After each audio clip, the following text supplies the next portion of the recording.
Assalamualaikum warahmatullahi wabarakatuh. Perkenalkan, nama saya Nova Ramdan Dwi Kusuma, mahasiswa Fakultas Ilmu Komputer, Prodi Sistem Informasi, Universitas Subang, dengan nomor pokok mahasiswa D1A 210065, kelas 1 reguler C. Di sini saya akan meresum buku Pendidikan Pancasila untuk pendidikan tinggi dengan pengarang oleh Dr. Ujang Chandra, SH, MH, MIP. Buku Pendidikan Pancasila untuk pendidikan tinggi oleh Dr. Ujang Chandra, SH, MH, MIP terdiri dari 10 bab. Yang pertama yaitu bab 1 tentang orientasi terhadap pendidikan Pancasila.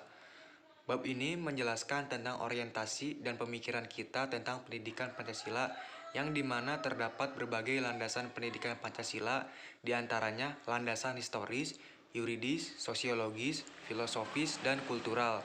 Rumusan dan tujuan Pancasila juga dibahas pada bab ini, yang dimana tujuan dari mempelajari Pancasila adalah ingin mengetahui Pancasila yang benar, yakni yang dapat dipertanggungjawabkan baik secara yuridis, konstitusional, maupun secara objektif ilmiah. Lalu yang ke bab 2 tentang memahami sejarah Pancasila sebagai lambang negara. Bab kedua ini menjelaskan tentang Pancasila dalam sejarah bangsa Indonesia dari prakemerdekaan, era reformasi. Pancasila dibagi kembali dan dilahirkan kembali menjadi dasar dan ideologi negara. Maka Pancasila membangunkan dan membangkitkan identitas yang dorman, yang tertidur dan terbius selama kolonialisme. Garuda Pancasila sebagai lambang negara Indonesia merupakan jati diri bangsa dan identitas NKRI.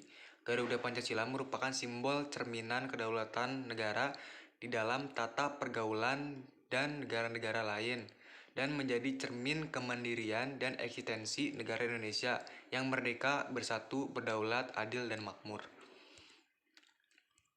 Lalu, bab 3 tentang memahami Pancasila sebagai sistem filsafat.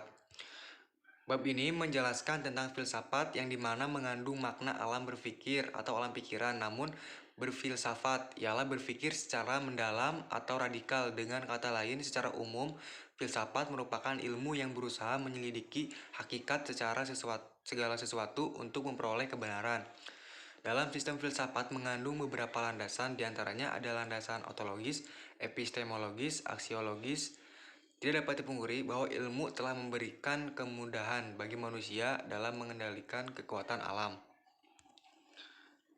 Selanjutnya, bab 4, memahami Pancasila sebagai sistem nilai, etika, dan norma.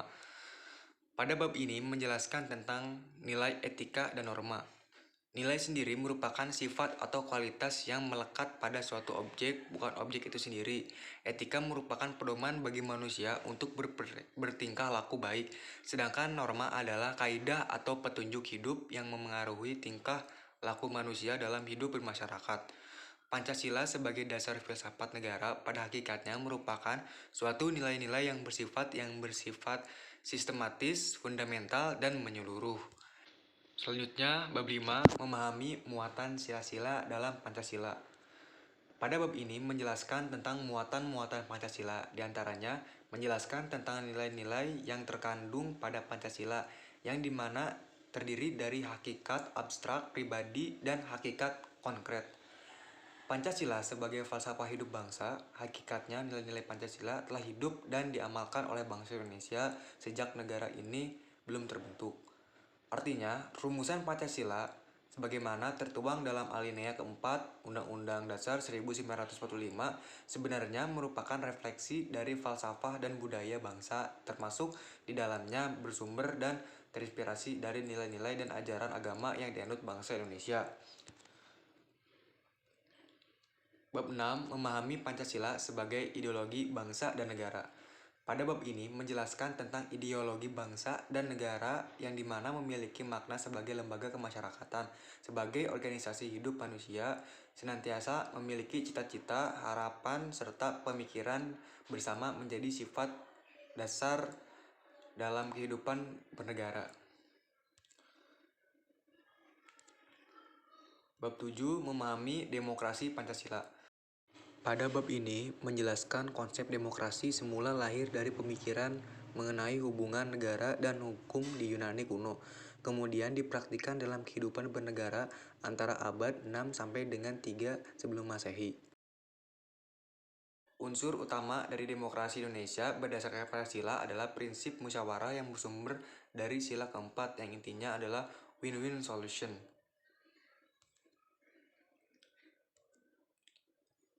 Bab 8 memahami hak dan kewajiban asasi manusia dalam Pancasila.